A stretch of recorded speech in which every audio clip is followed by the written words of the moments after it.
Kita ini adalah umat yang paling beruntung karena kita memiliki nabi paling afdolnya nabi. Seluruh para anbiya yang paling afdol nabi kita. Seluruh para sahabat yang paling afdol sahabat-sahabat nabi. Dan umat yang paling afdol adalah umatnya nabi. Dan nabi adalah yang paling tawadhu. Nabi tidak bangga dengan itu semuanya.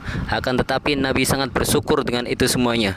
Nabi pernah mengatakan, "Ana sayyidu waladi Adam wala fakhr." Aku ini adalah pemimpin daripada seluruh manusia dan aku tidak bangga dengan itu.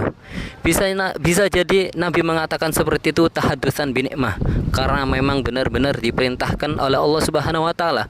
Jika kita memiliki satu kenikmatan, sudah seharusnya kita ceritakan kenikmatan itu kepada manusia. Kenapa? Karena ada perintah Allah Subhanahu wa taala.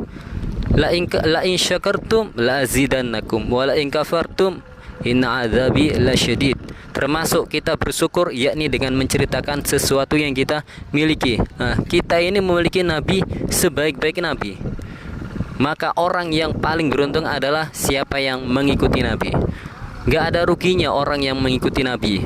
Yang beruntung adalah orang yang mengikuti nabi. Orang yang beruntung adalah orang yang tawadhu. Nabi kita adalah orang yang tawadhu. Maka siapa yang tawadhu, dia pasti akan dicintai oleh manusia. Begitu juga sebaliknya. Kalau kita sombong, maka kita akan dibenci oleh manusia secara otomatis. Coba lihat bagaimana Nabi berpakaian. Nabi berpakaian sederhana, bersih, suci, dan sederhana.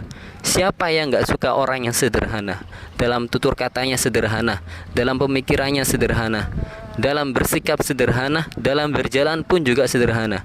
Semuanya sederhana Nabi SAW. Padahal beliau adalah orang yang kaya, pangkatnya tinggi, derajatnya tinggi. Nabi itu bukan orang miskin, Nabi itu orang kaya. Orang kaya Nabi.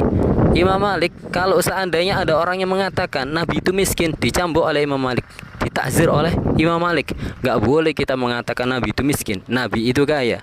Akan tetapi Nabi dari saking tawadhu'nya, beliau hidup sederhana. Dan itu juga mengajarkan kepada umat manusia supaya kita hidup sederhana. Sederhana itu nikmat. Orang gak akan iri dengan kita. Kalau kita hidup sederhana, maka orang itu gak akan iri dengan kita. Kalau orang gak akan iri dengan kita, maka kita tidak menyakiti orang lain dengan sikap kita. Begitu juga dengan sebaliknya. Kalau kita bersikap angkuh, acuh tak acuh, dan tidak peduli dengan orang lain, yang penting aku mewah, yang penting penampilanku, wow, maka secara tidak langsung kita akan menyakiti hati manusia.